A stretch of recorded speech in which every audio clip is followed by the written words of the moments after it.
Recently, 4 local artists came to our studio to discuss their craft and source of inspiration. Reporter Letitia Giles and Ace Collins hosted and moderated this discussion. Check out these highlights.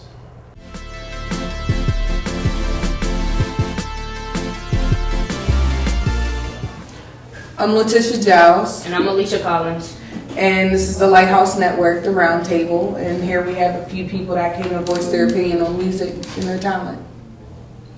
What or who influenced you to start your craft? I know I have multiple influences. I can go back as early as like Marvin Gaye, maybe even Donny Hathaway, Michael Jackson, of course.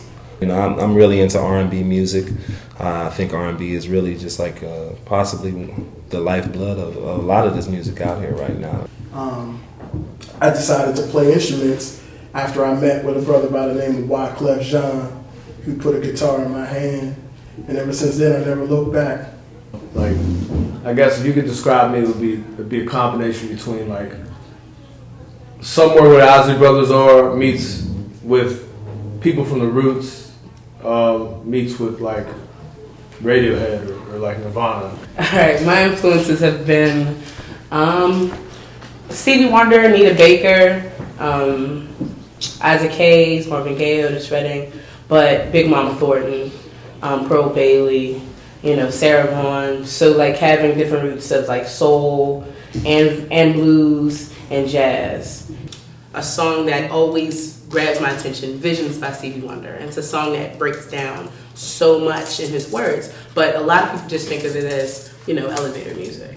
For me, it's the content. I think technology has done a lot, especially for independent artists out here.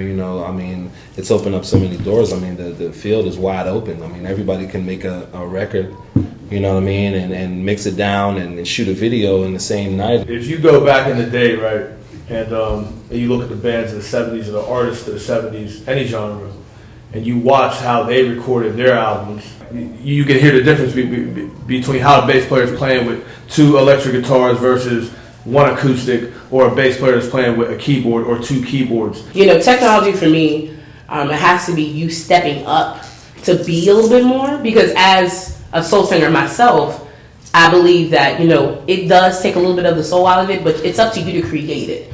With technology, you can put music out from your living room. I can literally right now go into the studio, produce and record one of these great vocalists, and instantly by 7 o'clock tonight have a response from people from around the planet. But what you guys so what do you see as like a personal idea of your success going through with the rest of your lives and what you actually pursue to do? Me personally, as far as success, I think success is a lifetime thing for me. It doesn't come with one record or one album or one big show. I think it's everything, a culmination of everything that I've done. It's something that continues. It's a marathon. It's not a race.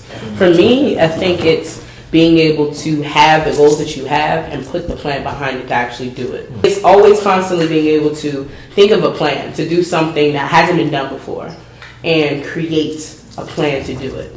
The greatest accomplishment has yet to be accomplished as an artist.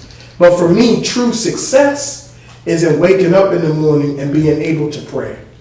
These are things that most people take for granted, especially artists, because all they're looking at is their goals as success. But here's the thing, none of that means nothing if you can't share it with nobody.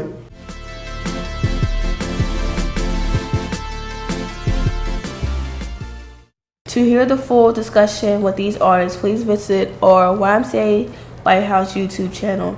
And thanks again to all our artists and musicians.